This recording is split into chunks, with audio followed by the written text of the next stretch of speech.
meel fog oo aan laga heli karin qaridadaha caadiga ah. Gudaha kaymaha roobka ee New Guinea waxaa ku nool qabiil qarsoodi ah, kuwaas oo nolol ka dhigtay inay ka go'doomaan dunida inteeda kale. Qabiilkan waa Kuruwai, kuwaas oo inta badan lagu tilmaamay cunista hilibka dadka.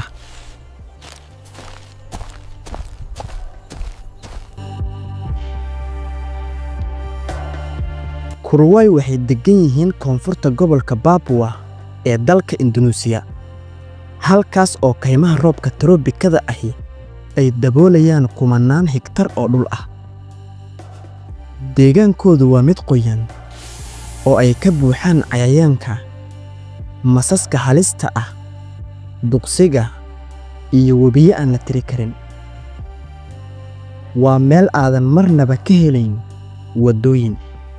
Safarka keliya ee halkaas lagu gaari karo waa lugta iyo doonyo yaryar oo loo raaco webiyada.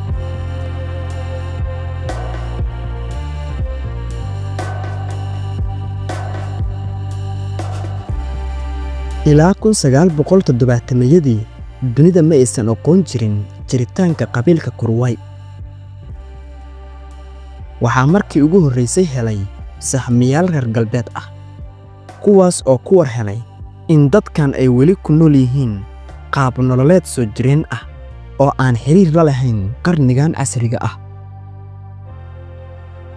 Kuruwai waa kuwa weli aaminsan sidii aabbayaashoodii hore ee dadcunka ahaa.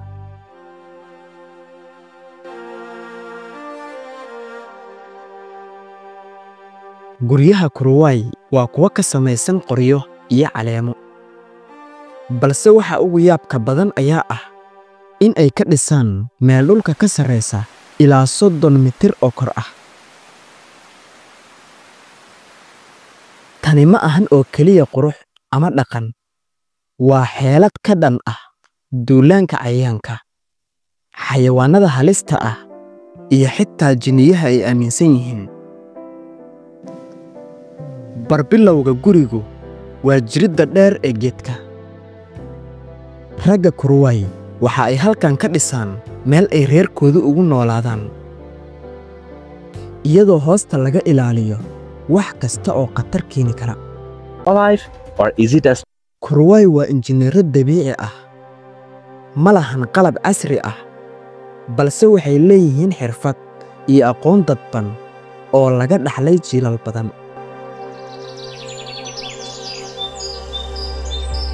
Nolol maalmeedkooda waxaa ka mid ah ugaarsiga xayawaanka, ururinta miraha, iyo kalluumaysiga webiyada. Dhibic kasta oo roob ah iyo caleen kasta oo ruxanta waxay u arkaan nolol.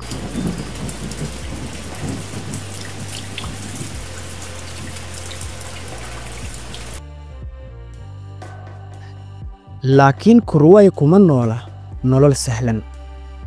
Caqiidadooda ayaa qayb ka ah layaabka. Waxay rumaysan yihiin in cudurrada iyo dhimashada aysan ahayn wax dabiici ah, balse ay ka yimaadaan jinniyo iyo sixir. Qabiilka dhexdiisa waxaa laga yaabaa in lagu eedeeyo qof inuu yahay qaaquwa, jinni dadcun ah, taas oo sababi karta dil degdeg ah.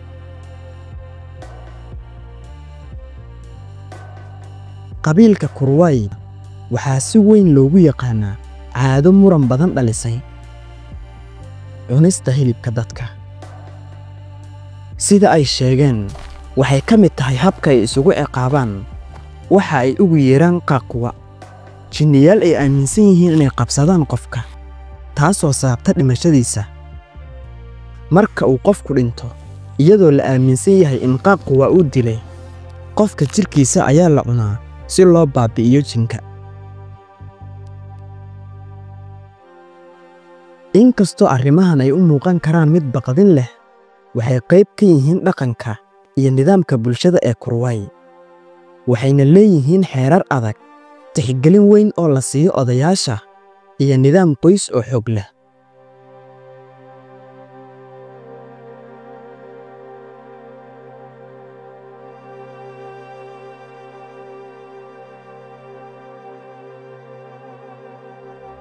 Sanadihii ugu dambeeyay, xiriirka Kuruwai la yeeshay caalamka dibadda ah ayaa kordhay. Dalxiisayaasha, cilmi baarayaasha iyo wariyaasha ayaa isku dayaya inay fahmaan qabiilkan la yaabka leh. Laakiin isbeddelku waxa uu la yimaadaa halis. Dhaqanka soo jireenka ah ayaa wajahaya burbur iyo su'aal adag. Kuruwai waxay astaan u yihiin adkaysiga bini'aadamka. Noloshoodu waxay ina tusaysaa in aadanuhu leeyahay la qabsasho aan caadi ahayn, xitaa meelaha ugu fog uguna adag ee dhulka.